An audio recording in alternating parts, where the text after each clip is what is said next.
Hello everyone, and welcome back to the channel. Today we're diving into a topic that might feel a little heavy at first, but I promise you, it's one of the most empowering and life-affirming things you can do. We're talking about end-of-life planning. Now, I know what you might be thinking. Isn't this something for much, much later? The truth is, planning for the future isn't about dwelling on the end. It's about living more fully, intentionally, and peacefully right now. It's about taking control of your story and ensuring your wishes are honored, no matter what happens. By making these decisions ahead of time, you're not just preparing for the inevitable. You are giving yourself and your loved ones an incredible gift, the gift of clarity and peace of mind. This process allows you to reflect on what truly matters to you, what your values are, and what kind of legacy you want to leave behind. So let's reframe this conversation.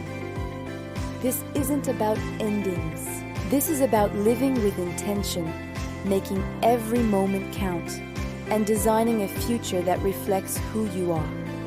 Let's get started on this journey together.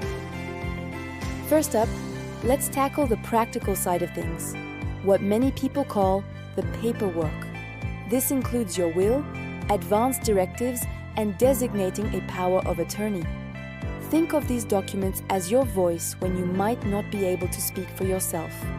A will is your instruction manual for what happens to your assets, your home, your savings, even your sentimental belongings after you're gone. Without one, the state decides, and that can lead to a lot of stress and confusion for your family. Next, advance directives.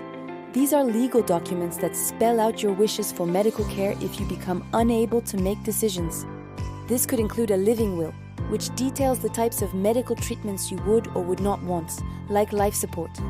Another part of this is the healthcare proxy, or durable power of attorney for healthcare, where you name a specific person you trust to make health decisions for you. Finally, there's the financial power of attorney. This person manages your finances if you're incapacitated.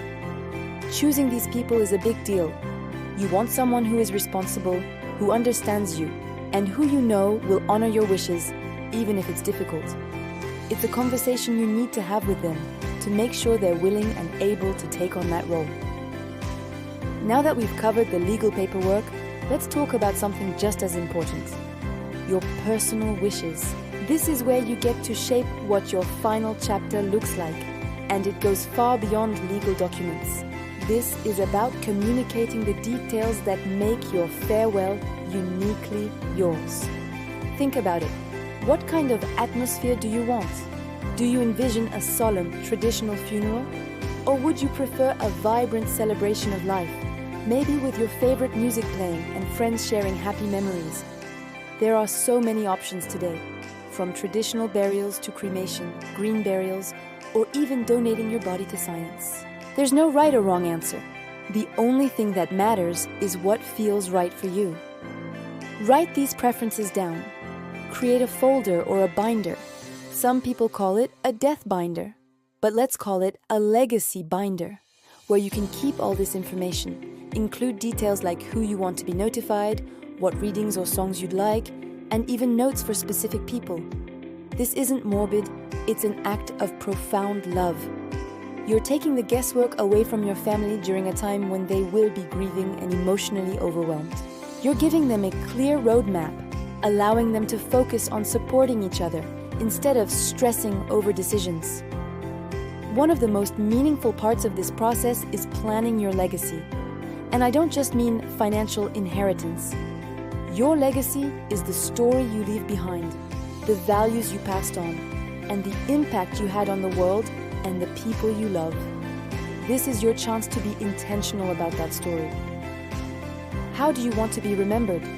Maybe you want to create a memory box, a collection of photos, letters, and small keepsakes that tell the story of your life. Or you could write letters to your children, grandchildren, or other important people, sharing your hopes for them, your favorite memories, and the life lessons you learned. Think about passing on family history. You could record your life story, create a family tree, or label old photos so those memories aren't lost. And what about your digital legacy? What happens to your social media accounts, your photos in the cloud, your emails? Most platforms have tools now to appoint a legacy contact or decide if you want your accounts memorialized or deleted. Taking a little time to organize your digital life and leaving clear instructions is a modern-day necessity. Your legacy is built every day, in every interaction. But intentionally curating these elements ensures that your story is told the way you want it to be, in your own voice, filled with the love and wisdom you want to share. Now let's address the elephant in the room, having these conversations with your family. This is often the hardest step, but it's absolutely crucial.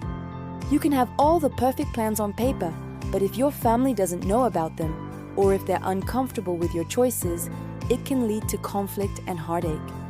So, how do you start? First, choose the right time and place. Don't bring it up in the middle of a holiday dinner or a stressful moment. Find a calm, private setting where you can talk without interruptions. You could start the conversation gently.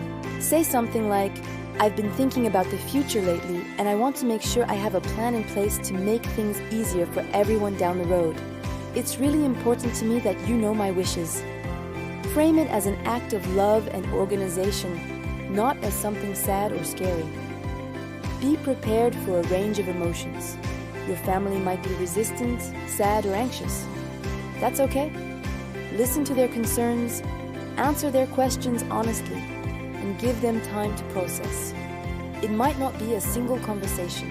It might be a series of talks. The key is to open the lines of communication. Share where you keep your documents, who your power of attorney is, and the broad strokes of your personal wishes.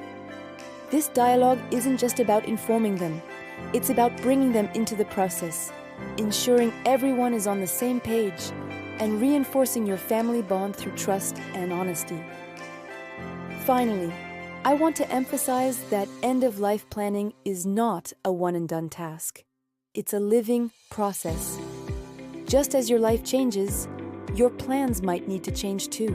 It's a great idea to review your documents and wishes every few years, or after any major life event, like a marriage, a divorce, the birth of a child, a significant change in your health, or a major financial shift.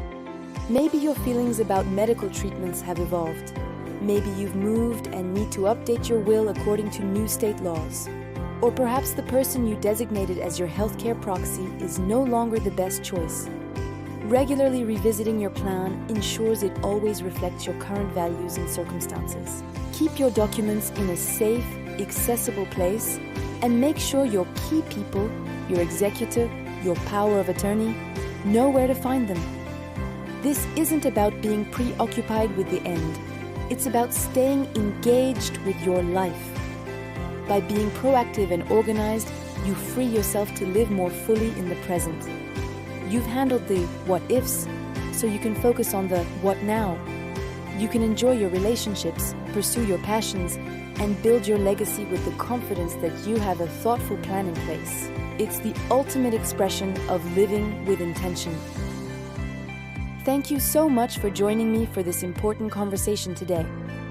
I know it can be a lot to take in, but breaking it down into these manageable steps, the legal paperwork, your personal wishes, your legacy, and the family conversation, makes it so much more approachable. Remember, this process is about empowerment, love, and living your life to the fullest. If this video was helpful, please give it a thumbs up and consider subscribing for more content on living an intentional and meaningful life. I'd love to hear your thoughts in the comments below. Have you started this process? What has been the most challenging or rewarding part for you? Sharing our experiences can help us all. Thanks for watching, and I'll see you in the next video.